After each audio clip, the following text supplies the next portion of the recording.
Hi everyone. आज हम पढ़ने जा रहे हैं चरक संहिता के सूत्र स्थान का चैप्टर नंबर 19 अष्टो निंदनीय अध्याय। इसमें फर्स्ट कोटेशन है निंदनीय पुरुष। अब चरक में जो है टोटल 8 प्रकार के निंदनीय पुरुष बता रखे हैं। ई खलु शरीरम अधिकृत्याष्टो पुरुषा निंदिता भवन्ति। इसका अर्थ है कि शरीर के अधिकृत मतलब शरीर के अकॉर्डिंग, ठीक है, शरीर के अकॉर्डिंग उसने 8 प्रकार की निंदित पुरुष बताई। इसमें बेसिकली उसकी एक्सटर्नल फीचर्स वगैरह देख के जो है उसने 8 निंदित पुरुष बताए हैं। इसमें पहला आता है अति दीर्घश, जो बहुत ही ज़्यादा बड़ा हो, ठीक है, नॉर्मल साइज से, जिसका शरीर बहुत ही ज़्यादा से लंबा हो ना, तो अति दीर्घश। अति हस्वष्ट, अति हस्वष्ट से मतलब है कि अति हस्व मतलब बहुत ज़्यादा छोटे बोलने लोग होते हैं ना, ड्वार्फ, वो है। अति लोमाज, लोम मतलब क्या होता है, हेयर, तो एक्सेसिव हेयर जिनकी बॉडी पे होते हैं वो। और लोमाज मतलब हेयर जो होते हैं जिनकी बॉडी पे नहीं होते। और लोमाज मतलब लोम मतलब हेयर, ठीक है, तो विदाउट हेयर जो पीपल होते हैं। उसके बाद में आते हैं अति कृष्ण, मतलब जो कृष्ण वर्ण के होते हैं, काले होते हैं, तो जो बहुत ही ज़्यादा काले होते हैं वो निंदनीय है। अति गोरष्ठ मतलब जो बहुत ज़्यादा गोरे हैं वो निंदनीय है। अति स्थूलश मतलब जो बहुत ही ज़्यादा हैवी नहीं होते, मोटे, हैवी वेट में काफ़ी ज़्यादा, तो अति स्थूल हो गए। और जो बहुत ही ज़्यादा पतले सूखे होते हैं ना, वो अति कृशश्च इति। ये सब जो 8 पुरुष हैं चरक ने शरीर अधिकृत्य मतलब शरीर के अकॉर्डिंग देख के 8 निंदनीय पुरुष बताए हैं। अगला कोटेशन है अति स्थूल और अति कृश पुरुष। अति स्थूल और अति कृश पुरुष में वैसे तो देखो 8 निंदनीय पुरुष है ना, बट अपने आगे जो डिस्कशन है पूरे चैप्टर में अति कृश और अति स्थूल का करेंगे। इसका बेसिकली रीज़न मेन यही है कि बाकी जो है वो नेचुरली अपन उसको ठीक नहीं कर सकते। अगर मान लो कोई बहुत ज़्यादा काला है तो अपन उसको गोरा नहीं कर सकते। अगर किसी की बॉडी पे बहुत ज़्यादा हेयर है तो उसको अपने लेज़र वगैरह तो अभी आए हैं ना, उस टाइम पे तो नहीं ठीक कर सकते ना, तो उसका ट्रीटमेंट अपनी नहीं कर सकते, ठीक है। कोई डिजीज़ थोड़ी है अब एक्सेसिव हेयर होना। और अगर कोई बहुत ज़्यादा लंबा है तो वो जेनेटिकली है, उसको अपने छोटा थोड़ी कर सकते। बट अगर कोई बहुत ज़्यादा मोटा है, बहुत ज़्यादा हैवी है, उसको पतला किया जा सकता है। अगर कोई बहुत ज़्यादा पतला है उसको मोटा किया जा सकता है। तो इस वजह से अति स्थूल और अति कृश ये 2 हैं जिनका अपने ट्रीटमेंट कर सकते हैं। तो इसलिए अपने आगे डिस्कशन जो है इन्हीं दोनों के बारे में करेंगे।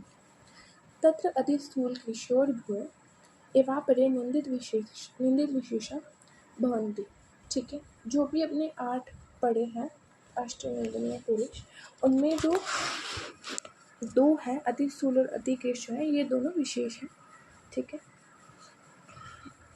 अति स्थूलस्य तावत् आयुषो ह्रासो जवो प्रोध कृच्छ वैवायता दौर्बल्यं दुर्गन्ध्यं स्वेदबाधः शुद्ध अतिमात्रं पिपासा अतियोगश्चेति भवन्त्यष्टो दोषा।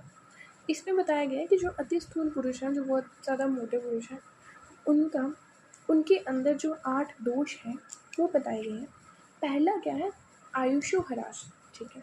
आयुषो ह्रास मतलब क्या है कि उनकी जो आयु है उनमें क्या होगा, ह्रास होगा मतलब कमी होगी।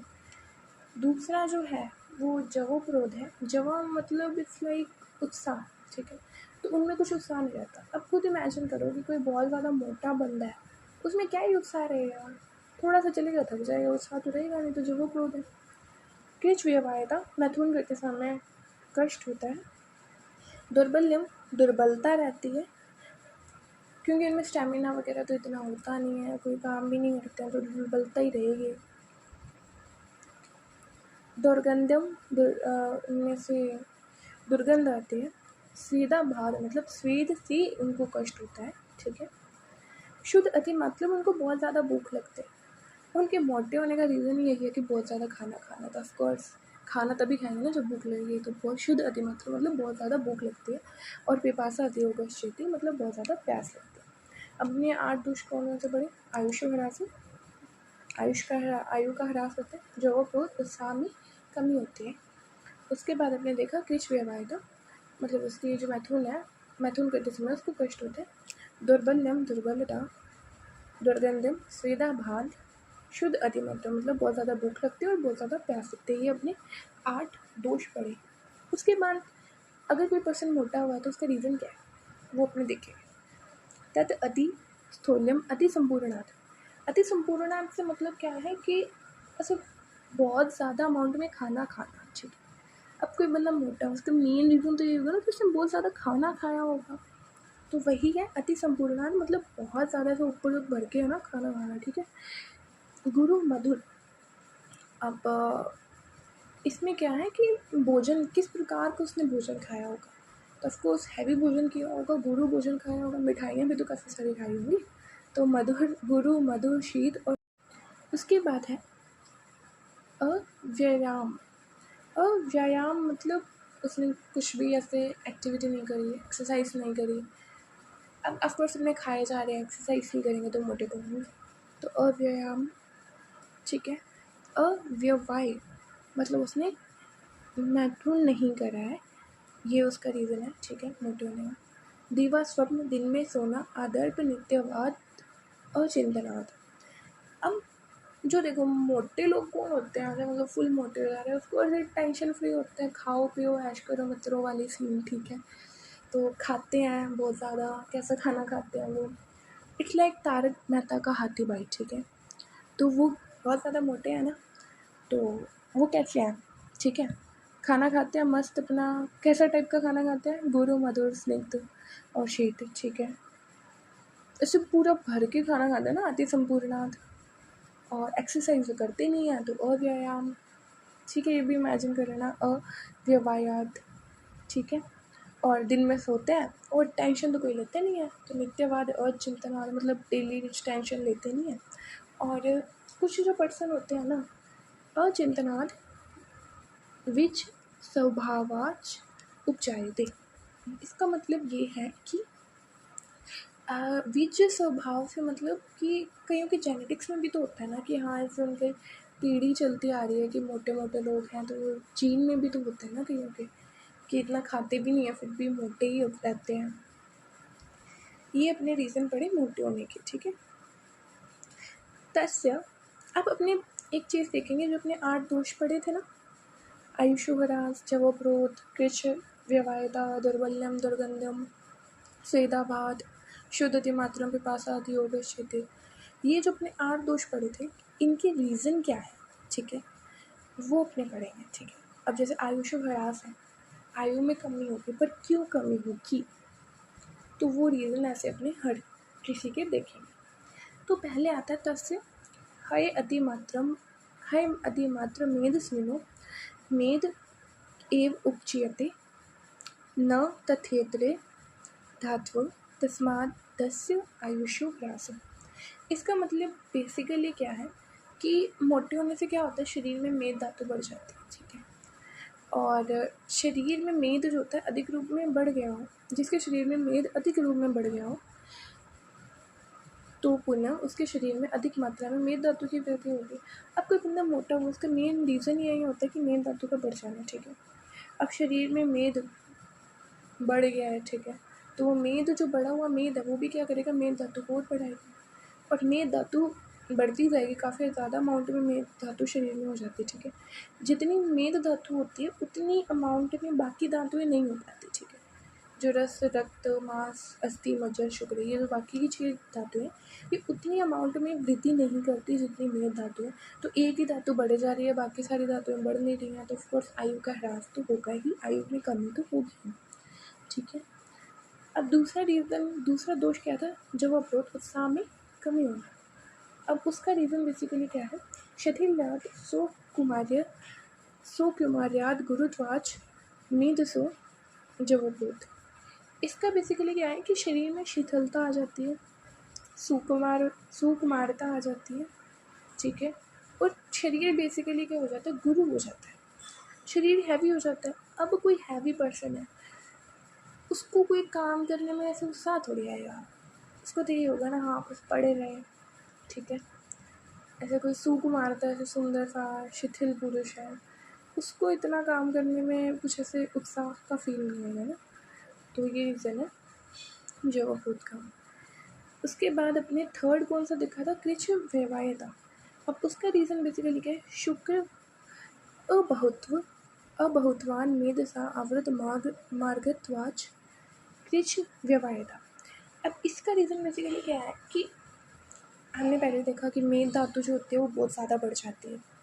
अब जो ये बढ़ी हुई मेद धातु है ना, ये आवृत मार्ग मतलब क्या है कि जो बाकी धातुएं हैं, ये बाकी धातुओं के जो स्रोत हैं उनके मार्गों को क्या कर लेती है, अवरुद्ध कर लेती है, आवृत कर लेती है, ये कवर्ड कर लेती है उधर से, ठीक है। और जो ये भी चीज़ अपने देखी थी कि मेद धातु ज़्यादा अमाउंट में बन जाती है और बाकी धातु क्या होते हैं, कम अमाउंट में रहती है, ठीक है।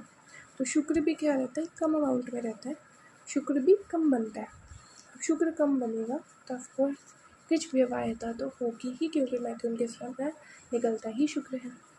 दुर्बल्यम असमत्वाद धातुना। अब दुर्बलता शरीर में क्यों आएगी, धातुएं समान मात्रा में नहीं होंगी। अब धातुएं समान मात्रा में इसलिए नहीं होंगी क्योंकि मेद बढ़े जा रहा है, बाकी सारी धातुएं बढ़ नहीं रही हैं, बाकी सारी धातुएं कम ही हैं, ठीक है। तो ऑफकोर्स धातु समान मात्रा में नहीं है तो दुर्बलता तो होगी। दुर्गंध्यम मेदो दोषान मेद। दुर्गंधता शरीर में क्यों आएगी, मेद धातु जो है ना वो शरीर में बहुत ज़्यादा अमाउंट में बढ़ चुकी है। और आपको ये भी पता होगा कि मेद धातु जो है उसका मल क्या है, स्वेद। अब मेद बहुत ज़्यादा अमाउंट में है तो इसका मल भी बहुत ज़्यादा अमाउंट में होगा, तो मतलब स्वेद भी क्या होगा, बहुत ज़्यादा अमाउंट में होगा। और पसीना ज़्यादा अमाउंट में होगा तो दुर्गंधता तो आई, ठीक है। फिर उसके बाद अपने अगला दोष क्या देखा था, स्वेदाबाद, ठीक है। वो अपने उसका रीज़न देखेंगे। स्वभावात स्वेदनत्वाच मेधस श्लेष्म संसर्गात विषंदित्वात् बहुत्वात् गुरुत्वात् अव्यायाम असहत्वाच स्वेदाबाद। अब इसमें बेसिकली क्या है कि जो मेद धातु है, ठीक है, मेद और कफ समान गुण वाले होते हैं, दोनों ही क्या होते हैं, विषंदी होते हैं, ठीक है। अब दोनों ही विषंदी होते हैं और ये क्या करते हैं, शरीर को गुरु बना देते हैं, मतलब गुरु बना देते हैं, ऑफकोर्स हैवी बना देते हैं, स्थूल बना देते हैं। तो जिससे क्या होगा, कोई मोटा सा ना बनना है, वो अव्यायाम असहत्वाच मतलब व्यायाम को क्या कर, वो सहन नहीं कर पाएगा, ठीक है। गुरुत्वाद व्यायाम असहत्वाच मतलब वो व्यायाम को सहन नहीं कर पाएगा। अब कोई अति स्थूल पर्सन है, बहुत ज़्यादा मोटा पर्सन है, ऑफकोर्स वो व्यायाम को सहन नहीं कर पाएगा और शरीर में उसका पसीना निकले ही जा रहा है, ठीक है। तो उसको ज़्यादा पसीने से क्या होगा, वो ज़्यादा कष्ट होगा। अब अपने उसके बाद दो देखे थे, शुद्ध अधिमात्रा में उसको भूख ज़्यादा लगती है और प्यास बहुत ज़्यादा लगती है। अब इसका रीज़न बेसिकली क्या है, तीक्ष्ण अग्नित्वात् प्रभूत कोष्ठ वायुत्वाच शुद्ध अतिमात्रा पिपासा अति योगश्यति। अब इसका रीज़न बेसिकली क्या है कि अग्नि उसकी तीक्ष्ण हो जाती है। क्यों अग्नि तीक्ष्ण हो जाती है, क्योंकि वायु जो होती है, अति स्थूल पुरुष होता है उसकी वायु जो होती है वो कोष्ठ में रहती है, ठीक है। कोष्ठ क्या होता है, जिसमें अपने ये सारे ऑर्गन्स होते हैं ना, लीवर, इंटेस्टाइन, स्टमक, ये सारे ऑर्गन अपने कोष्ठ वगैरह में होते हैं, ठीक है। अब वायु इधर रहती है कोष्ठ, और वायु जो होती है वो क्या करती है, अग्नि को बढ़ाती है, अग्नि को इंक्रीज कर देती है। अब अग्नि तीक्ष्ण हो जाती है, बढ़ जाती है, तो ऑफकोर्स सबको को भूख लगेगी, ठीक है। यही रीज़न होता है बहुत ज़्यादा भूख और प्यास लगने का। तो इस श्लोक में अपने अति स्थूल के 8 दोष पढ़े, उसके कारण पढ़े, और दोष जो है क्यों हो रहे हैं उसके रीजंस भी पढ़े, ठीक है। इसमें भी अति स्थूल पुरुष के दोष कारण और स्वरूप बताया गया है। इसमें है मेधसा आवृत मार्गत्वाद वायु कोष्ठ विशेषतः चरण संदुक्ष्यत अग्निम आहारम शोष्यत्यपि। ये अपने लास्ट कोटेशन में देखा था कि जो मेद जो होता है वो आवृत मार्गत्वाद मतलब कि वो स्रोतस के जो मार्ग होते हैं उनको क्या कर लेता है, आवृत कर लेता है। आवृत मतलब कवर कर लेता है, ठीक है। और वायु जो होती है फिर कहाँ पे संचरण करती है, बेसिकली कोष्ठ का जो एरिया होता है वहाँ पे संचरण करती है। और कोष्ठ में रहते हुए जो वायु होती है ये क्या करती है, संदुक्षणित अग्निम आहारम, ये क्या करती है कि जो अग्नि होती है उसको बहुत ज़्यादा अमाउंट में क्या करती है, इंक्रीज कर देती है, ठीक है। और ये अग्नि इंक्रीज होगी तो भूख भी ज़्यादा लगेगी, और ये बढ़ी हुई अग्नि क्या करती है, जैसे ही अपने आहार ग्रहण करते हैं तो उस आहार का शोषण कर लेती है, शोषण कर लेती है, सोख लेती है, ठीक है। तस्मात् स शीघ्रं जर्यते आहार च अतिकाङ्क्षति विकारांश्चाश्नुते घोरान् चित्कालव्य अतिक्रमात्। अब जो भी खाना खा रहे हैं वो बहुत जल्दी डाइजेस्ट हो रहा है, ठीक है, क्योंकि अग्नि बहुत ज़्यादा तीक्ष्ण है, वो आहार को बहुत जल्दी सोख लेती है, तो मतलब खाना भी बेसिकली क्या जल्दी ही डाइजेस्ट हो जाएगा। तो खाना जल्दी डाइजेस्ट हो रहा है तो फिर भूख भी बहुत ज़्यादा लगेगी और बार बार लगेगी। यही यहाँ पे बताया है कि भूख जो होती है खाना जल्दी पच जाता है, और भूख जो होती है फिर बार बार लगती है और बहुत ज़्यादा लगती है, ठीक है। और यदि ये आहार काल का उल्लंघन करते हैं, अपने को बहुत ज़्यादा भूख लग रही है और अपन खाना नहीं खाए, तो क्या होगा, वात और पित्त है ये दोनों मिलके विकार उत्पन्न करेंगे, ठीक है। एताव उपद्रव करो विशेषाद अग्नि मारुत, मतलब अग्नि और मारुत, वायु और पित्त मिलके या वायु और अग्नि मिलके यहाँ भी विकार कॉज करेंगे और उपद्रव कॉज करेंगे, क्योंकि उपद्रव इसलिए एक कॉम्प्लिकेशन है, तो उपद्रव कॉज करेंगे। एतो ही दहत स्थूलम वनदावो वनम यथा, जैसे वन में, जैसे जंगल में आग लग जाती है ना, तो ये ऐसे ही होता है, वैसे ही अपने पेट में जो है विकार उत्पन्न होंगे, उपद्रव कॉज होंगे, तो स्थूल जो पुरुष होता है उसके भी पेट को वैसे ही नुकसान है, उसको भी वैसे ही क्षति पहुँचती है। मेदस्यत इव संवृद्धे सह संवार अनिलाद्य विकारान् दारुणान् कृत्वा नाश्यन्त्याशु जीवितम्। मेद धातु जो होती है वो बहुत अधिक अमाउंट में बढ़ी हुई होती है, और मेद धातु के बढ़ने पे अब वात पित्त जो होते हैं ये कुपित होने पे बहुत ज़्यादा क्या होता है, रोग उत्पन्न हो जाते हैं, भयंकर रोग उत्पन्न हो जाते हैं, और ये क्या आपने अभी देखा है कि आयु को नष्ट करने वाले होते हैं। नाश्यन्त्याशु जीवितम, मतलब जो उसकी आयु होती है उसका नाश करने वाले होते हैं, ठीक है। फिर इसके बाद में स्वरूप बता रखा है, जो अति स्थूल पुरुष होते हैं या मेजस्वी पुरुष होते हैं उनका स्वरूप कैसे होता है, वो दिखने में बेसिकली कैसे होते हैं, इसमें बता रखा है। मेदो मास अति विदत्वाच चल स्फिग उदर स्तन अयथा उच्चोत्साहो नरो अति स्थूल उच्यते। ऐसा व्यक्ति मेदो मास अति वृद्ध, मतलब कि ऐसा व्यक्ति जिसका मेद और मांस धातु जो है वो बहुत अधिक अमाउंट में बढ़ी हुई है। चल स्फिग उदर स्थल, जब वो पर्सन चल भी रहा है ना तो उसके स्फिग स्तन और उदर भी चलते हुए दिख रहे हैं अपने, मतलब वो सब इतने पार्ट बढ़ रखे हैं कि वो बंदा अगर चल रहा है ना तो वो भी हिलते हुए अपने को दिखते हैं। अयथा उपशो उत्साह, उसके जो अंग अयथा मतलब सही रूप से नहीं हुए हैं, ठीक है, तो अंग प्रत्यंगों की वृद्धि जो है वो सही रूप से नहीं हुई है, और उत्साह, उस पर्सन में कोई भी उत्साह नहीं रहता, कोई भी काम करने में इतनी ना उसको एक्साइटमेंट फील नहीं होती। मोटा बंदा पता काम करने में रो रहेगा तो ऑफकोर्स काम करने में उत्साह तो कैसे ही रहेगा, ठीक है। तो ये जो है नरो अति स्थूल उच्यते, ऐसे पुरुष को जो है अति स्थूल कहते हैं, ठीक है। इति मेद स्वीनो दोषा हेतु लोकमेव च निर्दिष्ट, मतलब इस श्लोक में जो है अपने मेदस्वी पुरुष के दोष हेतु स्वरूप देखे। ये श्लोक को वापिस मैं बोल के बता देती हूँ। इसमें बेसिकली हमने क्या देखा था कि जो मेद धातु है, ठीक है, वो शरीर में इतनी ज़्यादा अमाउंट में बढ़ रखी है कि जो सारे स्रोतस है उनको आवृत कर लेती है, ठीक है। और जो वायु है वो फिर कोष्ठ में ही बहुत ज़्यादा संचरण करती है, और ये कोष्ठ में जो वायु है ये क्या करती है, अग्नि को संदुक्षण करती है, मतलब अग्नि को इंक्रीज़ कर देती है, ठीक है। और ये तीक्ष्ण हुई अग्नि जो है, ये जो भी अपने आहार लेते हैं उसका शोषण कर लेती है और शीघ्र ही पाचन कर देती है, जिसकी वजह से अपने को भूख बहुत ज़्यादा लगती है और बार बार लगती है, ठीक है। और यदि आहार काल का उल्लंघन कर दिया जाए या अतिक्रमण कर दिया जाए तो शरीर में विकार उत्पन्न होने लग जाते हैं। वात पित्त जो है मिलके विकार उत्पन्न करते हैं, ठीक है।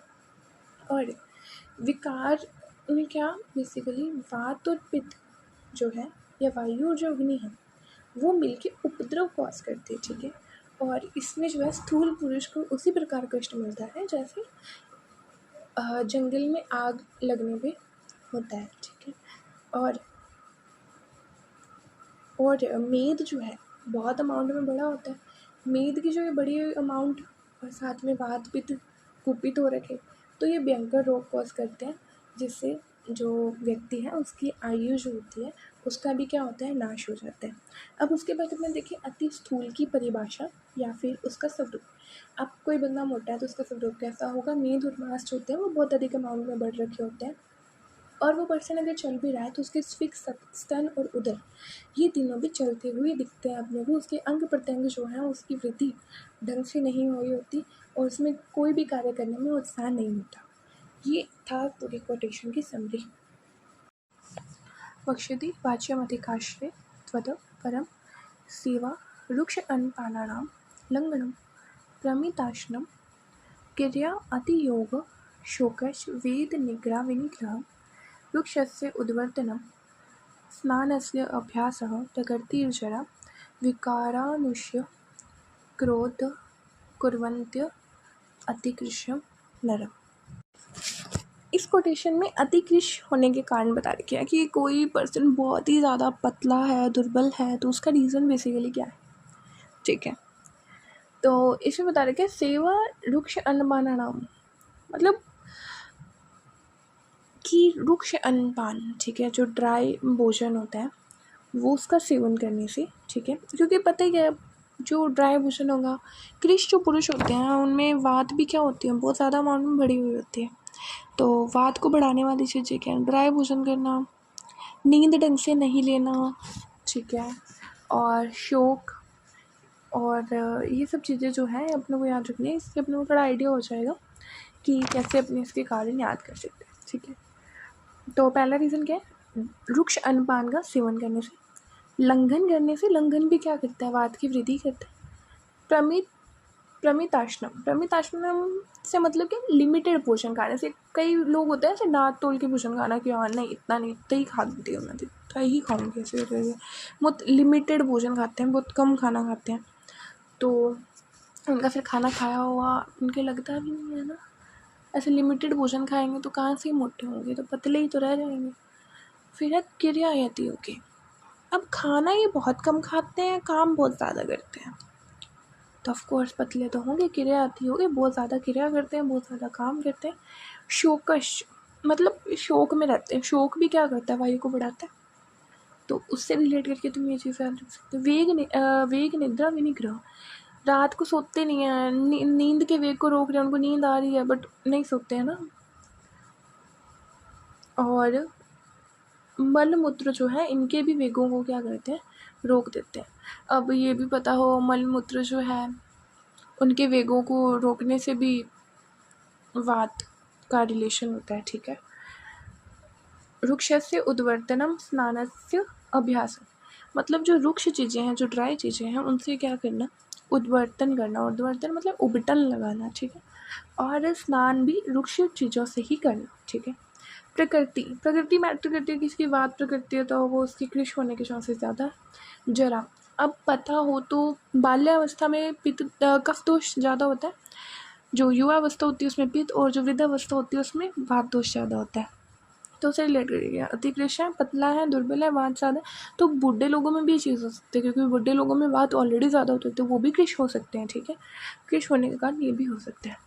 विकार नुष्य मतलब कि अगर किसी को बहुत लंबे टाइम से डिजीज़ चलती आ रही है, अब ऐसे होता है ना कईयों को बहुत लंबे टाइम से बीमार है ना, बीमार चल रहे हैं, तो ऑफकोर्स उनमें दुर्बलता तो आ ही जाती है, तो कृष्णता तो आ ही जाती है, ठीक है।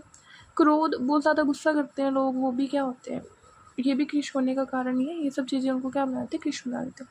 इनमें अब क्या क्या चीज़ें हैं, वात से रिलेट करके तुम चीज़ें याद कर सकते हो। रुक्ष अन्नपान, ठीक है, रुक्ष खाना खाने से। और लंघन, लंघन से बात बढ़ती है। शोक याद कर सकते हो, और वेग को रोकने से, किसके, मलमूत्र और निद्रा के वेग को रोकने से। इसके अलावा रुक्ष उपटन लगाने, रुक्ष पदार्थों से उपटन लगाने से और नहाने से, ठीक है। और प्रकृति, वात प्रकृति है तो, और वृद्धावस्था, ये सब वात से रिलेटेड डिजीज़, वात डिजीज से रिलेटेड अच्छे से याद हो जाएंगे। और अगर कोई पर्सन पतला है तो ऑफकोर्स क्या है कि वो खाना कम खाता है और गति ज़्यादा करता है, तो मतलब लिमिटेड खाना खाएगा, प्रमिताशनम। और काम ज़्यादा करेगा तो क्रिया आती होगा इससे, ठीक है। और अगर कोई पर्सन है जिसको बहुत लंबे टाइम से डिजीज़ चल रही है तो वो भी क्या रहेगा, पतला रहेगा। और कई लोग हैं जिन्होंने तो गुस्सा कर करके ना अपने शरीर को पतला कर रखा है, ठीक है। तो क्रोध से भी क्या है, अतिकृष्टा अति है। व्यायाम अति सोहित्यम शुद्ध पिपासा आम्य औषधम कृशो न सहते तद्वती शीत उष्ण मैथुनम। अब जो कृष लोग होते हैं वो क्या क्या सहन नहीं कर सकते, ठीक है। अति कृष होते हैं वो व्यायाम को सहन नहीं कर सकते।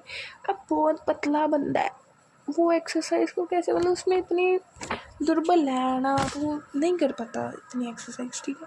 अति सोहित्यम का मतलब है कि बहुत ज़्यादा से खाना नहीं खा पाते, ठीक है। हमने पहले ही पढ़ा है कि जो अति कृष पुरुष होते हैं वो लिमिटेड भोजन लेते हैं, नाप तोल के भोजन खाते हैं, ठीक है। तो वो बहुत ज़्यादा भोजन नहीं खा सकते। शुद्ध पिपासा आम्य औषधम, वो भूख को सहन नहीं कर सकते, प्यास को सहन नहीं कर सकते, रोग को सहन नहीं कर सकते। आम्य मतलब रोग, और औषधियों को सहन नहीं कर सकते। और ये जो है शीत उष्ण और मैथुन को भी सहन नहीं कर सकते। मतलब शीतल आहार, बहुत ही ज़्यादा ठंडा आहार है, अति शीतोष्ण मैथुनम, मतलब बहुत ज़्यादा ठंडा, बहुत ज़्यादा गर्म आहार विहार को नहीं सहन कर सकते, और बहुत ज़्यादा मैथुन को सहन नहीं कर सकते। पहली लाइन में कौन कौन सी चीज़ें हैं जिसको कृष व्यक्ति सहन नहीं कर सकता। एक तो बहुत ज़्यादा व्यायाम नहीं सहन कर सकता, बहुत ज़्यादा खाना नहीं सहन कर सकता, भूख, प्यास, रोग, और मैथुन, शीत उष्ण आहार विहार, इन सभी को सहन नहीं कर सकता। इसमें अब कौन कौन से रोग होने की ऐसे ज़्यादा चांसेस रहते हैं ना, तो वो है पलीहा, काश, श्य, श्वासो गुल्म, अर्शास्य, उद्राणी च कृशम प्रायो अभिगावंती रोगाश ग्रहणी गता। इससे मतलब ये है कि पलीहा, काश, श्य, श्वास, गुल्म, अर्श और उदरगत रोग जो होते हैं वो, और जो ग्रहणीगत रोग होते हैं, ग्रहणीगत जो होते हैं उसमें बेसिकली जो इंडाइजेशन रिलेटेड जो भी डिजीज होते हैं वो ग्रहणी में होते हैं। तो जो ग्रहणीगत रोग होते हैं, ये सभी जो रोग हैं उससे इजीली जो है, ये सभी रोग जो है उनको इजीली हो जाते हैं, ठीक है। कौन कौन से रोग हैं, पलीहा, का, श्वास, गुल्म, अर्श, उदर और ग्रहणी, ठीक है। अब अपने पहले अति स्थूल की डेफिनेशन देखी थी, ठीक है, जिसमें मेद मास बहुत ज़्यादा अमाउंट में बढ़ रखे हैं, चलते भी हैं तो उनके स्तन, उदर और फिग जो होते हैं हिलते हुए दिखते हैं। ये सब अपने उधर अति स्थूल की डेफिनेशन में देखा था। अब यहाँ पे अति कृष की डेफिनेशन में क्या है कि शुष्क फिग उदर ग्रीवो, मतलब कि उनके जो पेट है, स्फिग है और ग्रीवा है, वो सूख चुके होते हैं। पतले लोग हैं, सब कुछ ही उनका सूखा पड़ा है, ठीक है। चाहे वो स्फिग हो, उदर हो, पेट हो, ग्रीवा हो, गर्दन हो, सब कुछ सूखा पड़ा है, ठीक है। अब जो पतले लोग होते हैं उनमें से वेन्स और आर्टरीज होते हैं साफ दिखाई देती है ना, तो वही चीज़ है, धमनी जाल संततम, मतलब उनमें धमनियों का जो जाल है वो दृष्टिगोचर होता है, अपने आंखों से देख सकते हैं, इतने पतले होते हैं, उनमें नाड़ियाँ सब दिखाई देती है, हड्डियाँ, नाड़ियाँ, सब कुछ है ना। उनमें क्या होता है, मांस तो होता ही नहीं है, बस एक त्वचा की लेयर होती है और नीचे क्या होती है, बोन होती है, ठीक है। त्वक अस्थि शेषो अतिकृष, मतलब क्या है कि उनमें त्वचा और अस्थि ही होती है, ठीक है। अस्थि मात्र ही क्या होता है, शेष होता है। स्थूल पर्वो नरोमदा, उनके जो पर्व होते हैं या जो जॉइंट्स होते हैं वो क्या होते हैं, बड़े होते हैं, ठीक है। फिर क्या है, अब जैसे कोई पतला पर्सन होता है ना, उसके कभी हाथ देखना, तो हाथ में जो उनके ये उंगलियों के अंदर जो ऐसे जॉइंट्स होते हैं ना, ये ऐसे थोड़े आपको मोटे दिखाई देंगे, ठीक है। तो उससे भी समझ सकते हो कि स्थूल पर्वत नरोमता, क्योंकि मांस इतना है नहीं, तो जॉइंट्स वगैरह ही हैं जो बड़े दिखेंगे। त्वचा है बस, और नीचे हड्डी आ जाती है, और नाड़ियाँ वगैरह भी, आर्टरीज वेन सारी दिख ही रही होती है उनके शरीर में, ठीक है। और सब कुछ सूख ही चुका होता है, स्विग उदर ग्रीवा सब सूख चुकी होती है, ये अतिकृष्ण है, ठीक है। अब चिकित्सा सिद्धांत क्या है, ये स्टार्ट में विपिन ने पढ़ा है कि अति स्थूल की जो चिकित्सा होती है उसमें अपने लंघन करते हैं, और जो अतिकृष्ण होता है उनमें अपने भ्रंगण करते हैं। संततः व्याधिता वेता अति स्थूल कृषो नरो सततम च उपचर्यो ही कृष्णेर भ्रंगणेर अपि। इसमें यही बता रखा है कि जो अति स्थूल और अतिकृष्ण पुरुष हैं